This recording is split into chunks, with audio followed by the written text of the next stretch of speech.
El tema que vamos a ver hoy día es interacciones de contacto. Vamos a ver lo que es la fuerza normal. Bueno, cuando hablamos de fuerza normal, te puedo mencionar que es aquella fuerza que tiene origen microscópico, concretamente una interacción electromagnética entre las superficies de contacto y entre los cuerpos. ¿Qué quiero decirte con eso? Cuando nosotros hablamos que los cuerpos tienen fuerzas normal, tenemos que ir mucho más allá hondo y viendo que todas las sustancias, todos los objetos están conformados por células, ¿no es cierto? Por átomos, por microorganismos, ¿no? Entonces sabemos, según la ley de Coulomb, estos electrones y protones, dependiendo de su carga, si es de signo contrario o del mismo signo, va a haber una atracción o una repulsión. Entonces, desde el origen de esto de la electricidad y la carga eléctrica, sabemos que los cuerpos tienen una fuerza normal, ya que puede existir esta atracción o esta repulsión. Entonces, cuando una sustancia está encima de otra sustancia, o sea, un objeto está encima de otro objeto, es lógico que va a haber una fuerza normal que va a ser siempre perpendicular al peso. ¿Qué te quiero decir con eso? Para explicarte más profundo. Te voy a poner un ejemplo hipotético. Por ejemplo, si tú estás ahorita sentada en tu escritorio, como tu cuerpo tiene electrones, se va a evidenciar una fuerza normal que es perpendicular y se la va a graficar hacia arriba, y la denotamos en matemáticas con la letra N y una flechita para indicar que es una fuerza normal. ¿Por qué? Porque hacia abajo te está atrayendo el campo gravitacional, ¿no es cierto? Te está atrayendo el peso. Y como nos atrae el peso, pues se dice entonces que esa fuerza normal va a ser perpendicular, no necesariamente al peso, sino perpendicular al objeto al cual existe roce. Tú sabes entonces, como está sentada en una silla, pues debe ser la fuerza normal perpendicular a donde existe el contacto. En el otro caso, vuelta he puesto un libro inclinado. En este caso, la gente normalmente pensara que la fuerza normal debe ser hacia arriba, pero no es hacia arriba, siempre es perpendicular a donde existe el contacto. Entonces, como el roce, en este caso es un plano inclinado, la fuerza normal se la graficaría de esta forma, porque siempre va a ser perpendicular a donde exista el roce, ¿sí? Donde exista el rozamiento con el dicho cuerpo, más no necesariamente con el peso, porque el peso siempre vamos a saber que va a apuntar hacia abajo. ¿Por qué? Porque la gravedad es lo que nos atrae. Ahí sí tenemos entonces claro de lo que es la fuerza normal. ¿O tenemos alguna pregunta? No, profesor. Sí, está entendido. Entonces todos los objetos tenemos una fuerza normal que es perpendicular hacia donde exista el contacto, ¿verdad? No necesariamente tiene que formar un ángulo de 90 grados con el peso, pero sí va a formar un ángulo de 90 grados donde exista el roce, ¿sí? Por ejemplo, ahorita tú tienes esa carpeta en la mesa.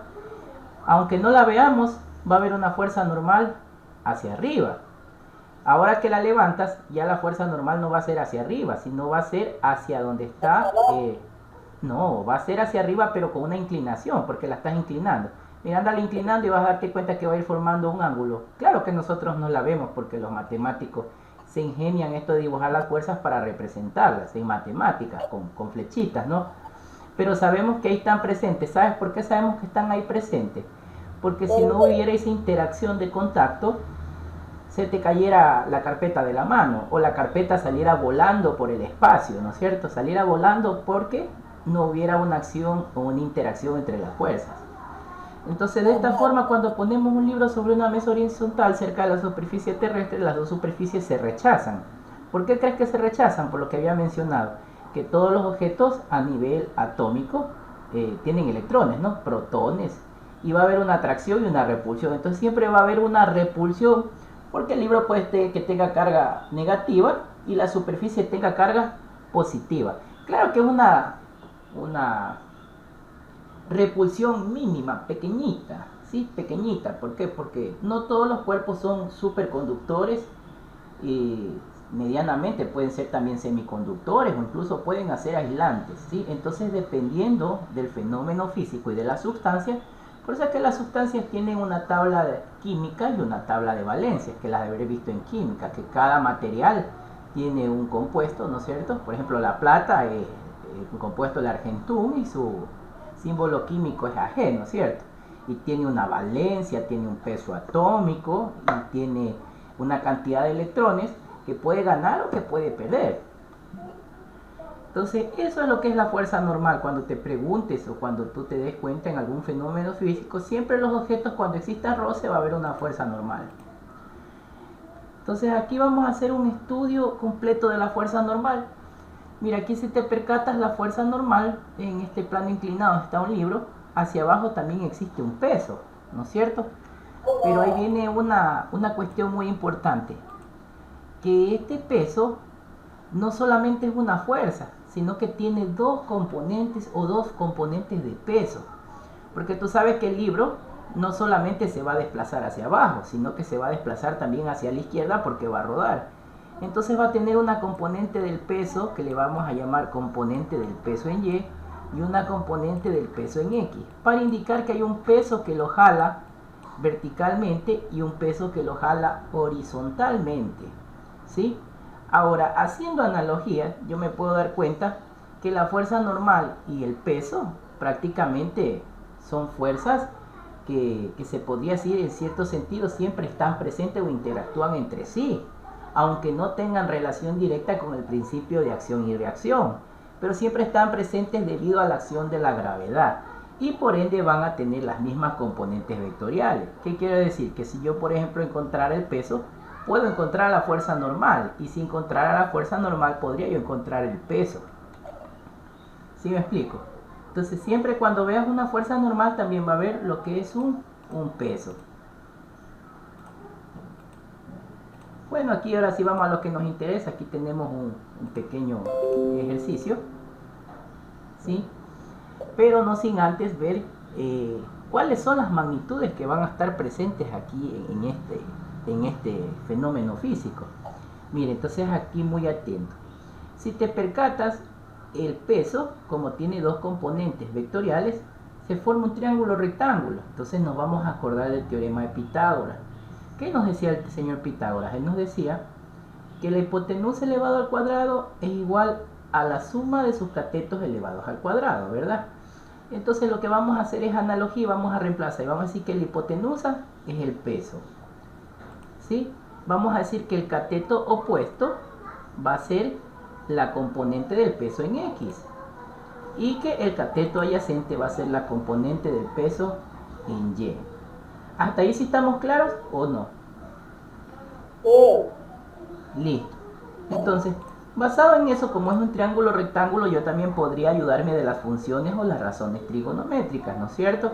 Sabemos que esto va a formar un ángulo, ¿no es cierto? Un ángulo. Y por geometría plana yo podría deducir que este ángulo alfa de inclinación, si ves, de inclinación de aquí, es el mismo ángulo que va a formar el peso con la componente del peso en Y. Entonces, ¿a qué es igual un seno de un ángulo? ¿Te recuerdas a qué es igual el seno de un ángulo? ¿Mande? ¿Te acuerdas en matemáticas a qué es igual el seno de un ángulo? No me acuerdo. Te voy a recordar, el seno de un ángulo es igual al cateto opuesto sobre la hipotenusa. Entonces mi cateto opuesto, ¿cuál va a ser? La componente en X.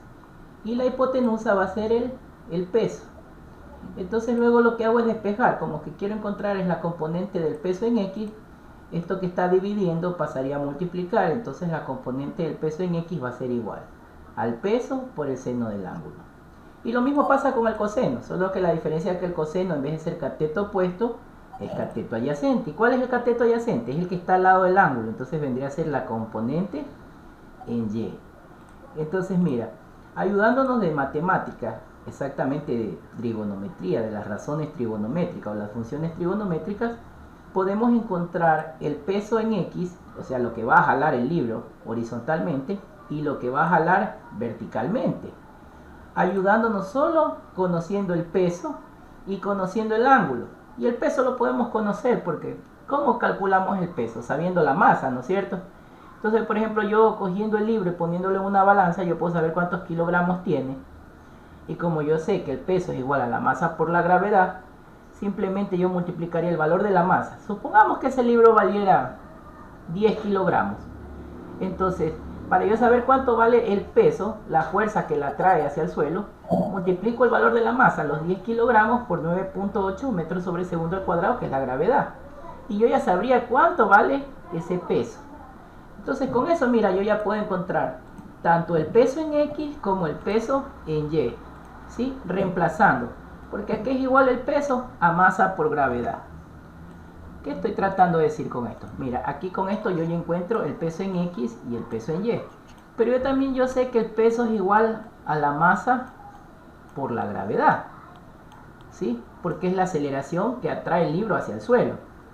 Entonces, voy a reemplazar y reemplazo. Entonces reemplazo, ya no pongo peso, sino pongo directamente masa por gravedad.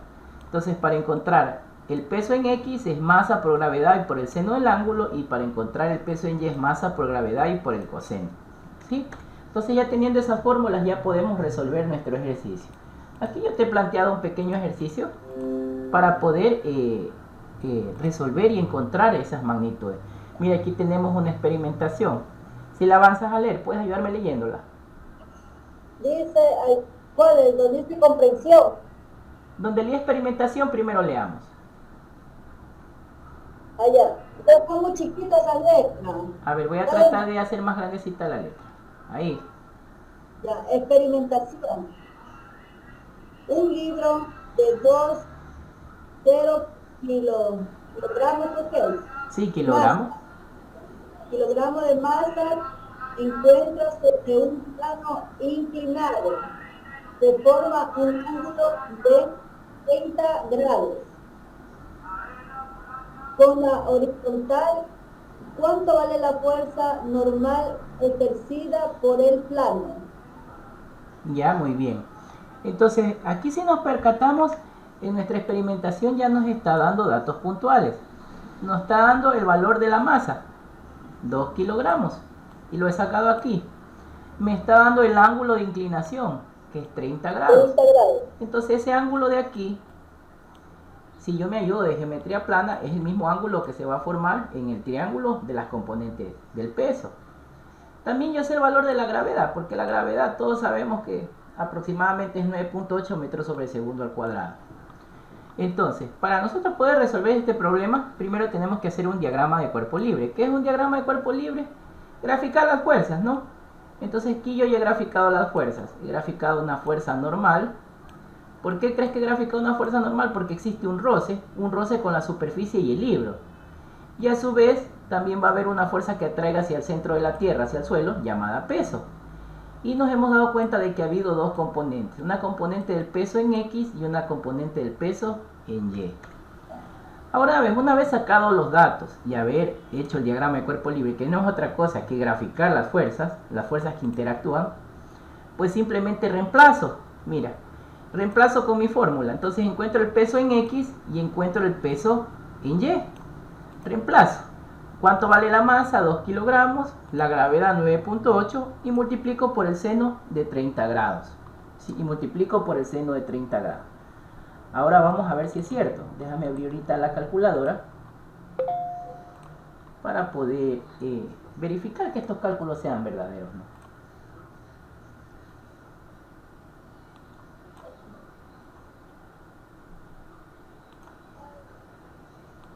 Vamos para acá. Ahora sí vamos a ver la calculadora. ¿Dónde estaba? Acá está. Entonces vamos a ingresar nuestro valor. Entonces ponemos 2 por 9.8, que es la gravedad, y multiplicado por el seno de 30 grados. Entonces mira, nos ha salido 49 sobre 5. Luego presiono esta tecla para saber cuánto es el número racional. Y me ha salido que vale 9.8 newton, porque toda fuerza se mide en newton.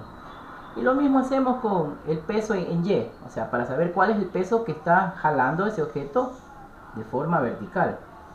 Entonces sería 2 por 9.8 y multiplicado por el coseno ahora de 30 grados.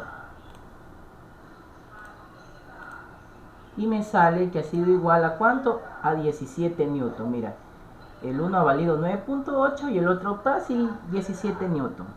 Entonces, ya sabiendo el peso en X y el peso en Y, yo ya podría encontrar el peso total o el peso que en realidad que está trayendo el objeto hacia el centro de la Tierra, ¿sí? Porque si no, nosotros saliéramos volando por los aires Entonces ya es mucho más fácil. Mira, ahora cómo haríamos eso, simplemente haciendo lo que es la sumatoria de fuerzas en el eje, ¿no? Entonces aquí nos vamos a ayudar con la primera ley de Newton.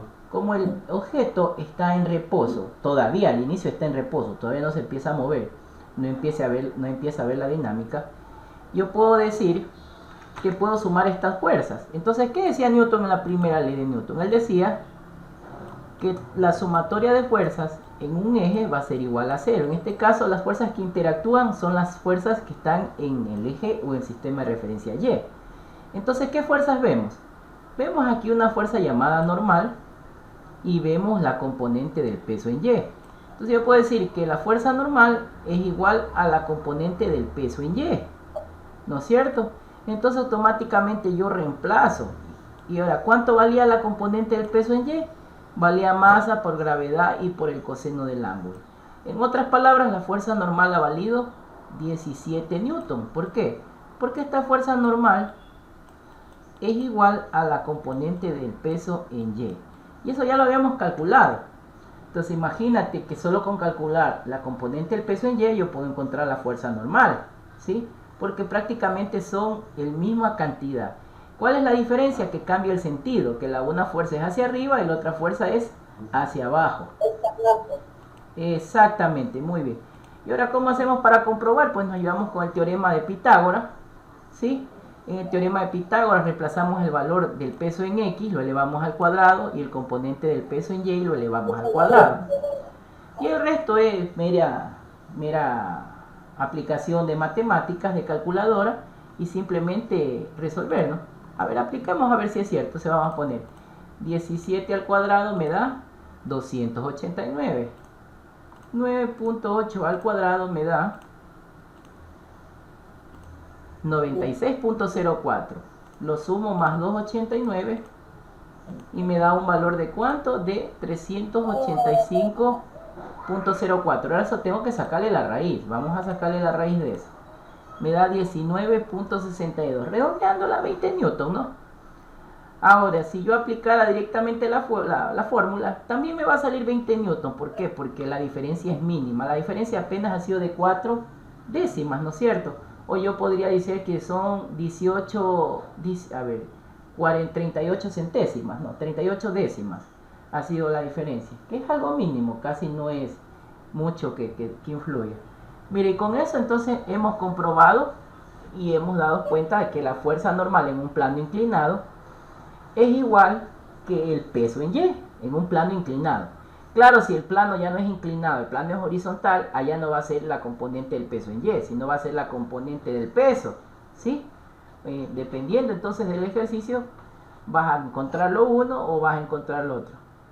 ¿Qué quiero decir? Que solamente con el valor de la masa y el ángulo podemos encontrar cualquiera de estas magnitudes vectoriales. Ahora sí, vámonos con lo que tiene que ver con la fuerza o la interacción de rozamiento. Esta es la tutoría número 10 que estamos atrasados. Así como existe una fuerza normal, también existe una fuerza de rozamiento. ¿Por qué existe la fuerza de rozamiento? Y mira el gesto que voy a hacer. Imagínate que este es el libro y este es el plano inclinado. Va a haber un roce, va a haber un contacto. Entonces cuando hay un contacto también va a haber un rozamiento. Es como cuando dos personas se dan un beso, un piquito, ¿no es cierto? ¿Qué dice uno? Uy, hubo un roce, ¿no es cierto? Uno así dice, ¿no es cierto? Vulgarmente. Pero es porque sí hubo el roce de los labios entre las dos personas. Hay un rozamiento ahí. Entonces, eso se dice también que es una interacción de contacto y se la asocia a la fuerza normal. Pero a la diferencia de la fuerza normal es perpendicular a donde existe el contacto.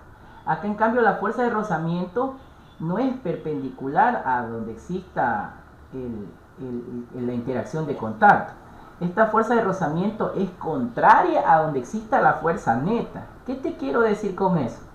Que si un objeto se mueve hacia adelante y va rozando, la fuerza de rozamiento se la va a graficar hacia atrás. Por ejemplo, tú estás ahorita sentadita en la silla. Tú sabes que tienes una fuerza normal que se la grafica hacia arriba, ¿no es cierto? Pero si tú te movieras o como estás un poquito así con sueño, te vas hacia adelante, ¿no es cierto? Por el sueño, tu fuerza neta va hacia adelante, ¿verdad?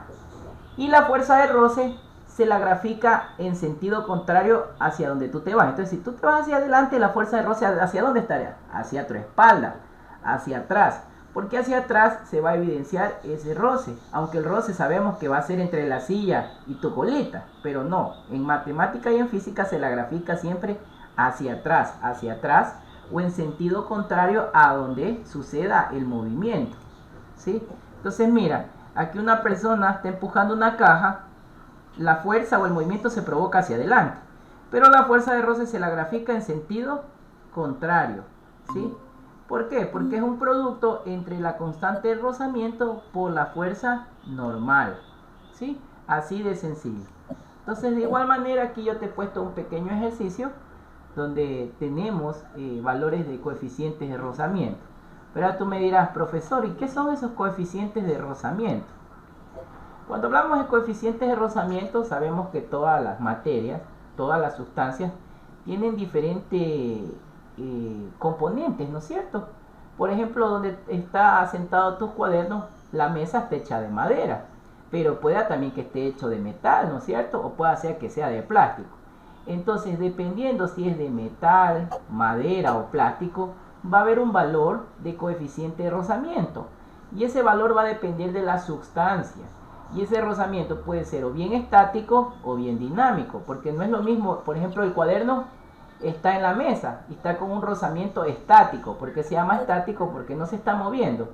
Y tú estás un poquito inquieta, con sueño, te estás moviendo. Tú tienes en cambio un rozamiento dinámico, porque tú te encuentras en movimiento, no estás estática. Aunque estés sentada, estás que mueve las manitos, que mueve la cabecita, que mueve las piernas. Y con un poco de ansiedad, inquieta, moviendo las piernitas, ¿no? Entonces va a haber ahí una constante rozamiento dinámico. Entonces, dependiendo si el rozamiento es estático o dinámico, va a haber una fuerza de rozamiento diferente. Y esa fuerza de rozamiento siempre va a ser igual. ¿Sí? Siempre va a ser igual a esa fuerza normal y por la constante de rozamiento, a la fuerza que provoca el movimiento. Entonces aquí yo de igual manera puedo yo encontrar, mire aquí el mismo ejemplo, vamos a encontrar entonces ahí ayudándonos, como dice que la fuerza de rozamiento es igual a la constante de rozamiento por la fuerza normal. La fuerza normal nosotros ya la calculamos en el ejercicio anterior, ¿verdad? Nos ayudamos con la función coseno. Entonces simplemente multiplicamos esa constante de rozamiento por la componente en y encontramos que la fuerza de rozamiento ha sido de 3.4 newton. Y esa fuerza, ¿hacia dónde se la graficaría? Entonces supongamos que este es el ejercicio, ¿no? Entonces la fuerza de rozamiento siempre se dibuja en sentido contrario hacia donde es el movimiento. El movimiento, sabemos que el movimiento se va a provocar así, ¿no? Entonces la fuerza de rozamiento yo la debo graficar en sentido contrario a donde sucede el movimiento. Entonces debe graficarse en esa forma. ¿Y cuánto nos sale el valor de la fuerza de rozamiento? Nos ha salido que vale 3.4 newton. Y con eso prácticamente hemos terminado lo que es la tutoría número 10. Mira que la tutoría número 9 y la tutoría número 10 han sido sencillas. Al inicio, cuando vemos el problema, pensamos que es algo complicado, pero simplemente es de analizar, experimentar, comprobar y luego resolver aplicando lo que es la dinámica, aplicar la ley de Newton y sacar sus diagramas de cuerpo libre. Bueno, ¿tenemos entonces alguna pregunta hasta ahí? Si no, para concluir la tutoría. Bueno, de mi parte te agradezco muchísimo, ánimo, muchas bendiciones y síguete cuidando, cuídate mucho para que no te contagies de COVID, ¿sí?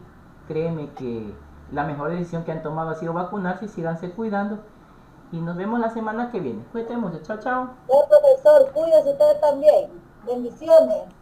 Cuídate mucho, chao, chao.